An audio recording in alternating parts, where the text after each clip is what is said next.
Nako, magtatago na lang daw itong si Senator Bato, mga kabida, ano po, no? Instead na harapin po niya itong possible issuance po ng warrant of arrest mula sa International Criminal Court, ano po. Bakit po nagbago yung kanyang isip, ano? Nung una po, nung hinuli po itong si dating Pangulong Duterte po, mga kabida, lakas loob po siyang nagsabi po na sasamahan daw niya itong si Digong, ano? Sa loob po ng detention cell po ng International Criminal Court. Para po maalagaan daw niya itong mga kabida, no? Yan yung pag-uusapan po natin dito ko sa aking vlog for today. At bago yan, isang magandang umaga sa lahat at welcome po dito sa aking channel.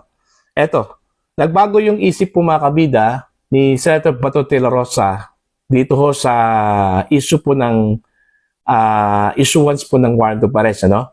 Laban po sa kanya at sa iba pang mga correspondents, ano, ni dating Pangulong Duterte dito ho sa kasong Crimes Against Humanity, ano po. At kasama na po dito si De La Rosa po mga kabida sa mga respondents na ito, ano. Okay? Dito ho sa balita mula sa The Philippine Star, ang kanila pong headline po dito mga kabida is Bato mulls hiding, won't surrender to ICC, ano po. Biglang nagbago ho yung kanya hong desisyon. Kung maalala po niyo mga kabida, lakas loob pong nagsalita po itong si Bato, ano? Nung kasagsagan po na inaresto po itong si dating Pangulong Duterte, na handa po siyang harapin po itong kaso, itong possible issuance of warrant of arrest mula sa International Criminal Court para po maalagaan po niya mga kabida ito pong si Digong sa loob po ng detention cell, ano? Bigla kong nagbago, ano po. Ang turning point po dito mga kabida, ito pong experience po ano, ni Vice President Sara Duterte, kung saan po nahihirapan po itong kumuha po ng schedule, no, para ho sa pagbisita ho sa kanyang ama. Okay? Ang contention po ng senador, kung ganyan lang po yung difficulty po sa pagkuha po ng chance, okay, o schedule para bisitahin ito pong si Digong, bakit pa ako susurrender, ano? Wala naman pong silbi pala. Okay? Kasi yung pakay po niya para ho sumurrender po mga kabida is para maalagaan po itong si Digong, masamahan po niya po itong si dating Pangulong Duterte sa loob po ng detention cell, ano pa, no? Eto, babasahin ko lang po yung balita, mga kabida, mula sa The Philippine Star. If confronted with injustice, Senator Ronald Bato de la Rosa said he might considering going into hiding from the International Criminal Court or ICC instead of facing arrest as he had promised. Ayun. So magtatago na lang daw siya. Alright? By injustice, he refers to the Supreme Court possibly rejecting his petition, questioning the case for crimes against humanity being read against him. So, kung sakali hong magdesisyon daw itong Korte Suprema mga kabida na pabor po doon ho sa issuance of warrant of arrest at hindi ho papabor sa kanya, ang term po na ginamit po niya dito is injustice, ano? Okay, so magtatago na lang daw siya, no? Okay? He had earlier declared willingness to surrender so he could take care of former President Rodrigo Duterte, now detained in The Hague. Alright? De La Rosa changed his tune even after Senate President Francis Escudero said the Senate could serve as his temporary refuge while preparing his legal defense against his looming arrest. Kahit na po na meron pong garantiya daw ito pong si Senator Chis Escudero sa kanya na pwede ho niyang gamitin ang Senado as his refuge, ano?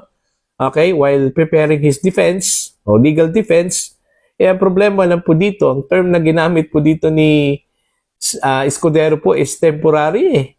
So meaning, naisip siguro ni De La Rosa po mga kabida, hindi ho abang buhay ako magtatago dyan sa loob. Okay? So yun po. Pangalawa, ang medyo may mabigat na timbang po dito ho sa kanyang magiging desisyon po mga kabida, ito pong desisyon po ng Korte Suprema, no? Okay? Kung wala man lang siyang makuhang hustisya dito, magtatago na lang daw siya, no? Parang ganun yung kanyang pagkasabi po mga kabida. I cannot stay in the Senate forever.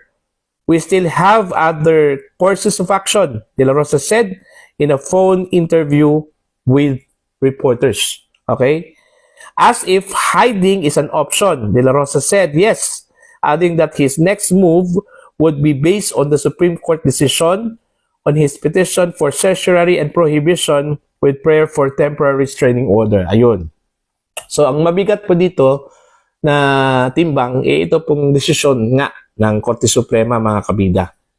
Kung ang Korte Suprema po ay magdidesisyon in favor to him, so why not? Bakit po siya magtatago?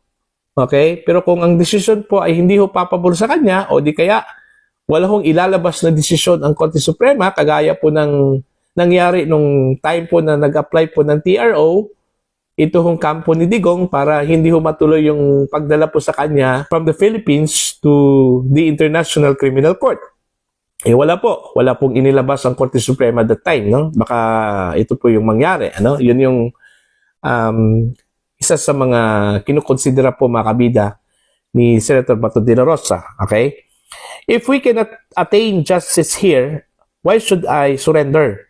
So let us see if there is a glimmer of hope in the Supreme Court. If the Supreme Court assert its independence, I will cross the bridge when I get there. Ayun. So yun yung sinabi, He also said he changed his mind about volunteering after hearing about the difficulties faced by Duterte's daughter, Vice President Sara Duterte, in securing a visit. Yun nga Yun yung turning point Kasi nahihirapan po itong si VP Sara daw, mga kabida, na mag-secure po ng schedule, para bisitahin po itong si Digong, yung kanyang ama. Para po kay De La Rosa, kung ganyan po yung sitwasyon, bakit pa ako susuko, hindi man lang masaserve yung purpose ko, na bisitahin at saka alagaan po yung dating Pangulo.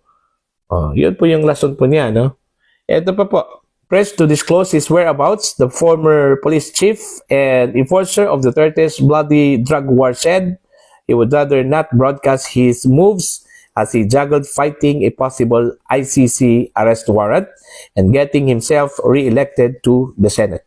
Secret, De La Rosa said when asked of his whereabouts, "We are just here in the Philippines doing my campaign rounds.